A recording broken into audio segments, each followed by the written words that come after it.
रामलीला और रामायण का अद्भुत संगम, एक कदम सनातन की ओर। संपूर्ण रामायण देखने के लिए अभी सब्सक्राइब करें। जानते हो क्यों? हम चाहते हैं तुम अपनी नौका लेकर के आओ, उसमें हम तीनों प्राणियों को बैठाओ और गंगा के पार लगाओ। धन्य है। हमने राजा राम हमसे कहे थे कि केवट भैया अपनी नौका लेकर के आओ और हम तीनों प्राणियों को उसमें बैठाल करके गंगा मां के उस पार कर दें। लेकिन ये कौन से राम हैं?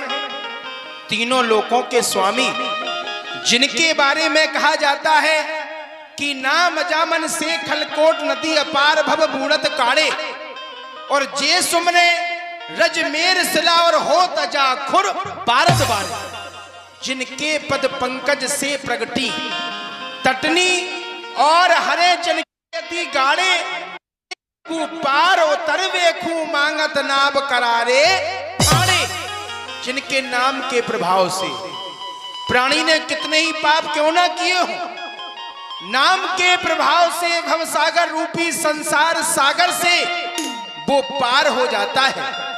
यहां तक कि जिनके सुएज के आगे विशाल समुद्र भी ये गऊ के खुर में समा सकता है, जिनके प्रताप के आगे सुमेर गिर पर्वत भी एक राई के समान हो सकता है, यहां तक कि जिनके चरणों से स्वयं गंगा मां प्रगटी हैं, जो कि प्राणी के पाप को नष्ट करने वाली हैं। आज वही प्रभु एक तुच्छ केवट से कह रहे हैं कि केवट अपनी नौका लेकर के आओ और हम तीनों प्राणियों को उसमें बैठाल करके गंगा मां के उस पार कर दो। धन्य है प्रभु। पर ये तो रही आपकी बात, अब आप मेरी बात भी ध्यान देकर के सुने। नौका लाना और नौका पर आपको बैठालना, गंगा मां के उस पार लेकर जाना, ये तो बड़े ही दूर की बात है। अरे मैं तो अपनी नौका के आपको दर्शन भी नहीं करा सकता हूं। ऐसा क्यों? ऐसा यूं, मैं आपके मरम को भली प्रकार से जानता हूं। मरम? हाँ प्रभु, मरम। अरे कैसा मरम? किस मरम की बात कर रहे हो? अच्छा सरकार पूछते हो, अच्छा सरकार पूछते हो तो कहता हूं संशय अपना, भव भंजन मेरे सन्मुख है तो क्यों रहने दूं भय अपना। ये सुना है मैंने जादू है, राजा जी के पद पंकज में पत्थर में जान डालने की शक्ति है चरणों की रज में। जब पत्थर और शिलाओं पर इस तरह से रज का असर हो गए तो मेरी काट की नौका तो छूते ही छू मंतर हो गए। हे प्रभु, जिस समय आप जनकपुर के लिए गए थे तो मार्ग में एक पाषाण की शिला थी, जो कि आपके चरणों की रज लगते ही स्त्री बनकर के उड़ गई। फिर पत्थर से तो काट बड़ा हल्का होता है, यदि महाराज मेरी नौका उड़ जाएगी तो मेरा परिवार भूखों मर जाएगा, क्योंकि जो कुछ सहारा है वो नौका का ही है। और यदि वो स्त्री बन गई, उड़ी नहीं, तो आपने मेरे परिवार को देख ही लिया है। इसे ही खिलाने के तो लाले पड़ रहे, उसे कहां से खिलाऊंगा, क्योंकि भगवान और मेरी छोटी सी है नाव कि तुमरे जादू भरे पावो हो मोहे डर लागे राम, कैसे बिठा लूं तुम्हें नाव में। नाम मेरी छोटी सी है नाव तुमरे जादू भरे पाम, मोहे डर लागे राम, कैसे बिठा लूं तुम्हें नाव में। राम मेरी छोटी सी है। हाँ प्रभु,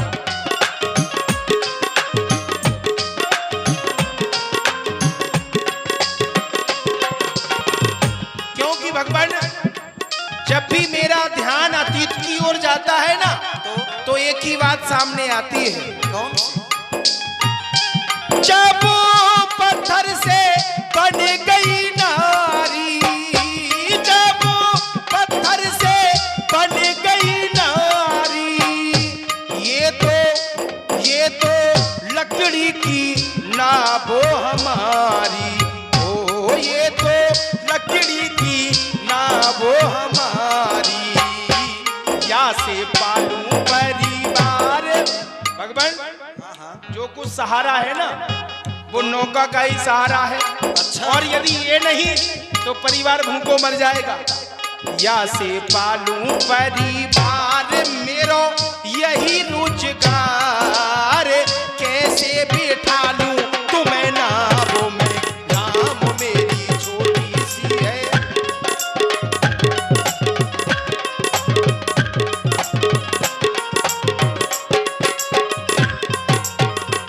और भगवान यदि आप कहें तो आप यदि मेरी बात मानने को तैयार हो जाएं तो मैं आपको गंगा माँ के उस पार भी कर दूंगा। और मैं आपसे सत्य कहता हूं कि मुझे आपसे उतराई भी नहीं चाहिए, लेकिन उसके बदले में आपको मेरी एक बात माननी होगी। कौन सी बात है? एक मानो तो बात बिठा लूं, एक मानो तो बात बिठा लूं, पहले यही बात है। अच्छा पहले चरणों की रज को हटा लूं, क्योंकि भगवान जो आपके चरणों की रज का प्रभाव है ना वह बड़ा ही जबरदस्त है। पहले चरणों की रज को हटा लूं। अच्छा ये बताओ, माना कि हमने तुम्हारी ये बात मान लिया, ठीक है, चरणों की रज हटाना चाहते हो, हमने हटवा लिया, ठीक है, पर उससे होगा क्या? क्या मिलेगा होगा? क्या तुम्हें? क्या होगा? और क्या? मेरा संशय होगा दूर, ये जो मन का संशय है ना हाँ हाँ ये मिट जाएगा। अच्छा मेरा संशय होगा दूर, सुनो सुनो जी हजूर, मापो करना कसूर, कैसे बिठा लूं तुम्हें नावों में, नाम मेरी छोटी सी है, नाव तुमरे जादू भरे पाम मोहे कर लागे राम, कैसे बिठा लूं तुम्हें नावों में, कैसे बिठा लूं तुम्हें नावों में, कैसे बिठा लूं तुम्हें नावों। क्योंकि भगवान ये बात बड़ी सहरी, हाँ हाँ बात बड़ी सहरी, सकल सुत बारे बारे। घर में कमाने वाला मैं अकेला हूं, मेरे जो बालक हैं वो अभी छोटे छोटे। अच्छा बात बड़ी सहरी, सकल सुत बारे बारे, सो केवट की जात कछु वेद ना पढ़ाई। सगरो परिवार मेरो याही लाग राजा जू, हूं दीन व्रतहीन कैसे दूसरी गड़ाई हूं। फिर गौतम की धरनियों तरनी तरेगी मेरी, प्रभु से विषाद है कि बात ना बढ़ाई हो। और तुलसी के ईस राम राजा से साची कहूं, बिना पग धोए नाथ नाव ना चढ़ाई हो। जब तक मैं आपके चरणों को नहीं धोलूंगा, मैं आपको अपनी नौका में नहीं बैठा लूंगा। मुझे आपके चरणों की सौगंध है और आपके पिताश्री की आन है। ये देखो, अरे लक्ष्मण जी महाराज को क्रोध आ गया, धनुष पर बाण भी खींच लिया कि एक तुच्छ केवट होकर के हमारे पिताश्री की आन ले रहा है। देखिए प्रभु उधर देखिए, इशारा आपके भाई का होता है धनुष और बाणों से, निकल के जा लगूं सीधा मैं केवट के प्राणों से। लेकिन मुझे इसकी नहीं चिंता कि मैं मर जाऊंगा भगवान, अरे मरकर भी इस भव सागर से तर जाऊंगा भगवान, क्योंकि मरूंगा वहां पर, कहाँ? जहां पर श्री गंगे का किनारा है, और मरूंगा उसके हाथ से जो श्री रघुवर का प्यारा है। यदि बेशक आज मुझे ये मार डालें तो भी चिंता की बात नहीं है, क्योंकि महाराज मुनि महात्मा जन्मों तक तपस्या करते हैं, फिर भी आप उनके ध्यान में नहीं आते। और मैं इतना अधम होते हुए भी अपने अधम नेत्रों से आपके चरणों के दर्शन कर रहा हूं। मेरे समान भाग्यशाली दूसरा कौन हो सकता है। फिर किया करते हैं योगी जन योग साधना किस लिए हरदम, ये तपस्वी भूखते रहते हैं अपना तन मन किस लिए हरदम। यही है चाहना उनकी कि निकले प्राण जब तन से, कि आंखें तृप्त हो जाएं तुम्हारे दिव्य दर्शन से।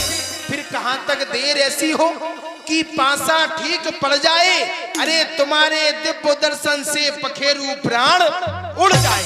करो मत देर, यदि मारना चाहते हो तो मार दीजिए, करो मत देर कि मैं तैयार बैठा हूं, मैं अपना तुच्छ जीवन आप पर बलिहार बैठा।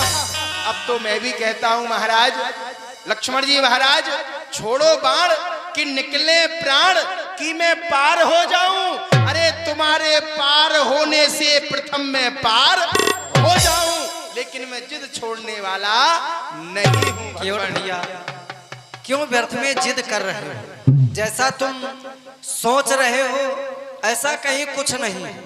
तुमने बताया कि मिथिला जाते समय एक पत्थर मिला, चरणों की रज पड़ी, वह नारी बन गया, उसमें हमारा कहीं कोई प्रभाव नहीं। वो तो सब गुरुदेव भगवान की कृपा थी। विचार करो, अगर हमारा कोई प्रभाव होता तो हम अयोध्या से चलकर तुम्हारे घाट तक पैदल ही आए, तमसा नदी के किनारे से चलकर यहाँ तक पैदल ही आए। न जाने कितने पत्थर मिले, कितने पत्थरों में चरणों की रज पड़ी, भला वो सब क्यों नहीं नारी बन गए? केवट भैया, इसलिए मैं चाहता हूं, ओ केवट भैया तुम रार ना मचाओ,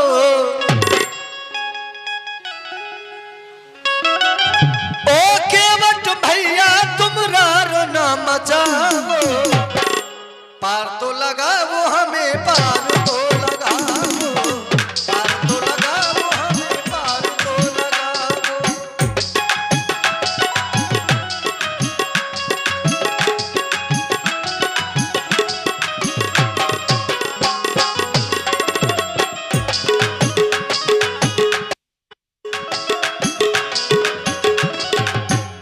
आज्ञा पिता की आज्ञा पिता,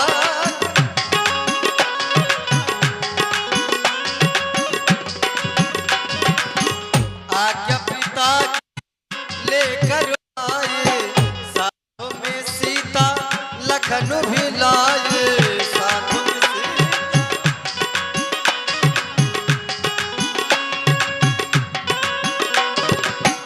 अपनी बातों में हमें न भरमाओ, अपनी बातों में हमें न भरमाओ, पार तो लगाओ हमें, पार तो लगाओ,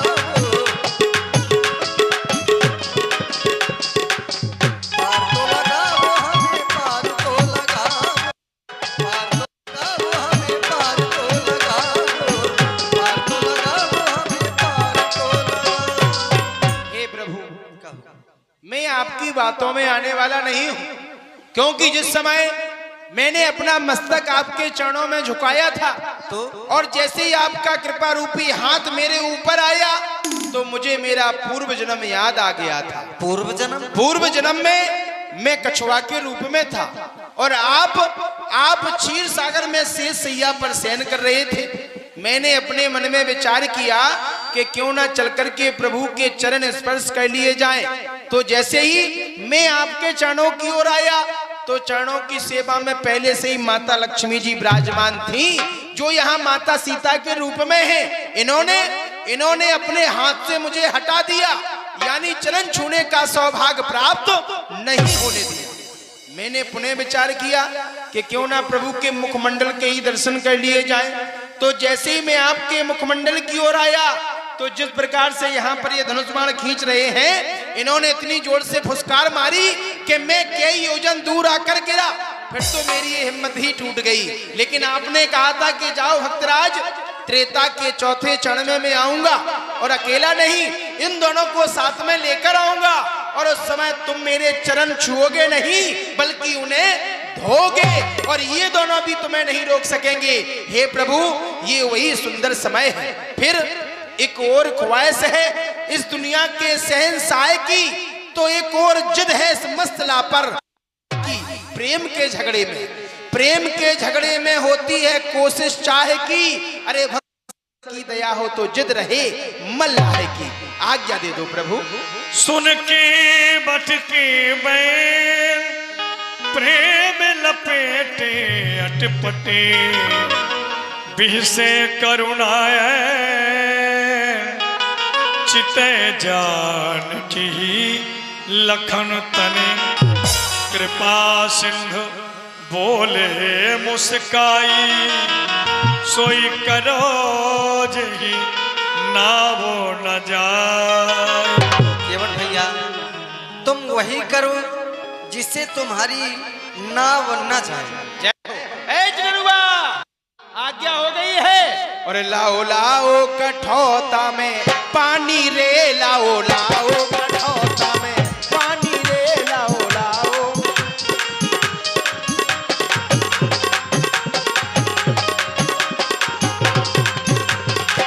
बड़े भाग्य से राम जी पधारे, बड़े भाग्य से खुल गए भाग्य हमारे रे, लाओ लाओ कठौता में पानी रे, लाओ।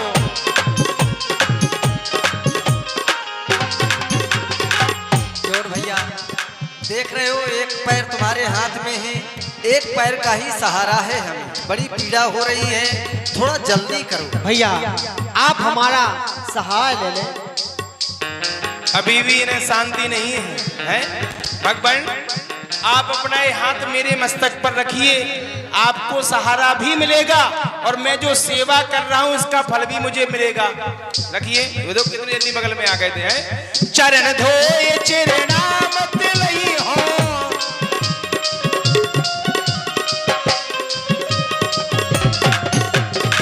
सफल होए जिंदगानी रे,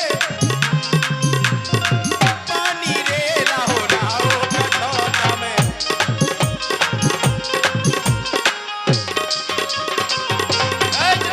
अरे रजुआ बड़ी गौर से देख रहे हो, क्या देख रहे हो? देख रहा हूं कि मेरे समान भाग्यशाली दूसरा कोई नहीं हो सकता, क्योंकि प्रथम बात तो ये है कि मैंने प्रभु के चरणों को धोया है, और द्वितीय बात ये है जिस जल से धोया है ये कोई साधारण जल नहीं है। कौन सा जल है ये? ये गंगा माँ का जल है। कौन सी गंगा? ये वही गंगा माँ है जो कुछ दिन रही थी श्री ब्रह्मा जी के कमंडल में, कुछ दिन रही थी ये ब्रह्मा जी के कमंडल में, और कुछ दिन घूमी थी श्री शिव जी के केस मंडल में।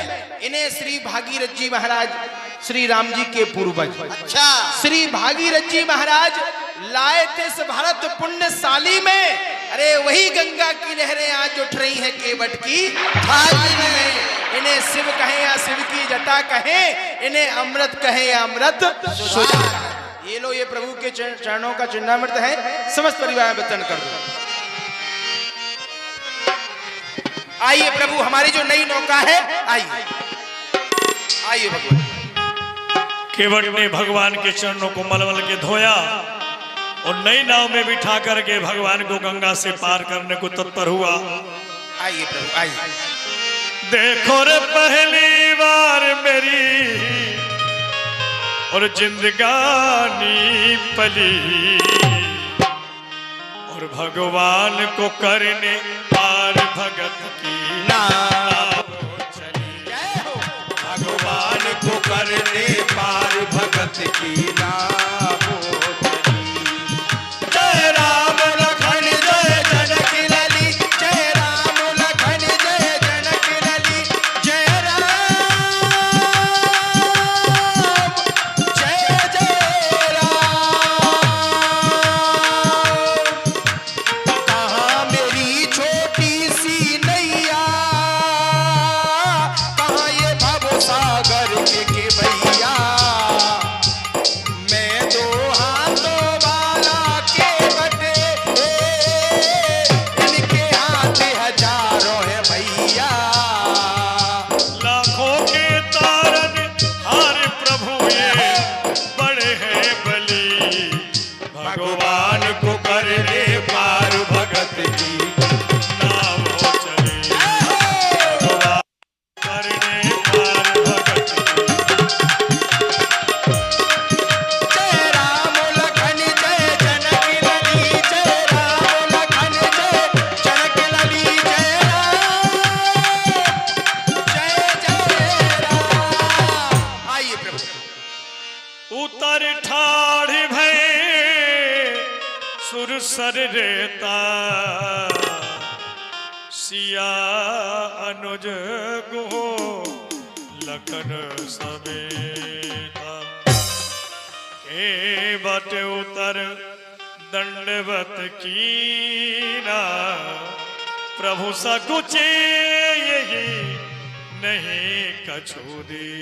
वैसे उचित तो यह है केवट ने हमें गंगा पार किया, नौका के माध्यम से हमारा भी कर्तव्य बनता है कुछ न कुछ उतराई स्वरूप प्रदान करें। पर वाह रे समय, आज हमारे पास इतना भी कुछ धन नहीं जो हम केवट को उतराई स्वरूप प्रदान कर सकें।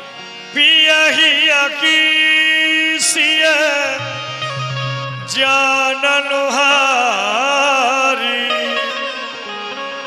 मन मुदरी मनो मुदते उतार। हे स्वामी, केवट ने हमको माँ गंगे से पार कर दिया।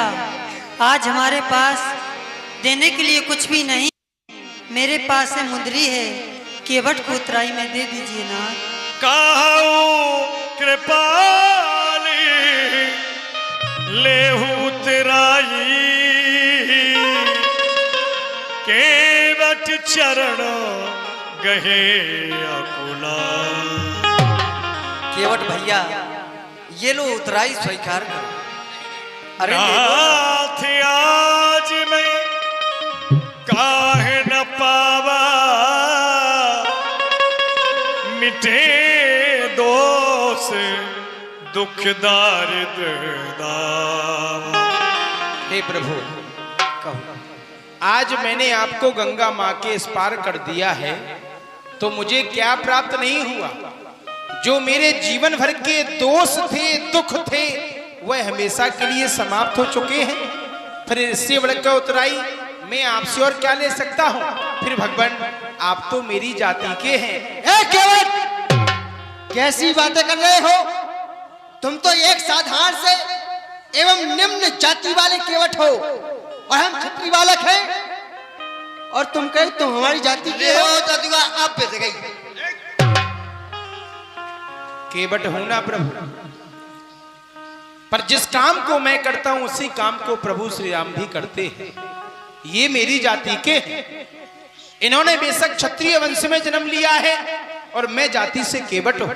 बतलाता हूं, हे भगवान, ये जात पात न्यारी करी।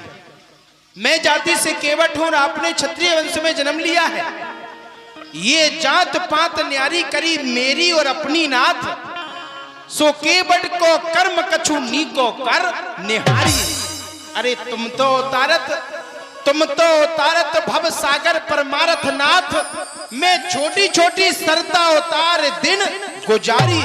फिर नाई सेना नाई लेत और धोबी को ना धोबी देत, सो देकर उतराई प्रभु जात ना बिगाड़िए। अरे आए प्रभु मेरे घाट तो मैंने तो उतार दीनो, अरे आऊं जब तुम्हारे घाट तो हमों को उतारे। मैं तो छोटी सी नदी का मल्ला हूं, लेकिन आप भवसागर रूपी नदी के सबसे बड़े मल्ला हैं। आप मेरे घाट पर आए हैं तो मैंने आपको गंगा जी के स्वार कर दिया, और जिस समय मैं अपने परिवार के साथ आपके घाट पर आऊं तो हमें भी भगवान उस पार कर देना, सब बराबर हो।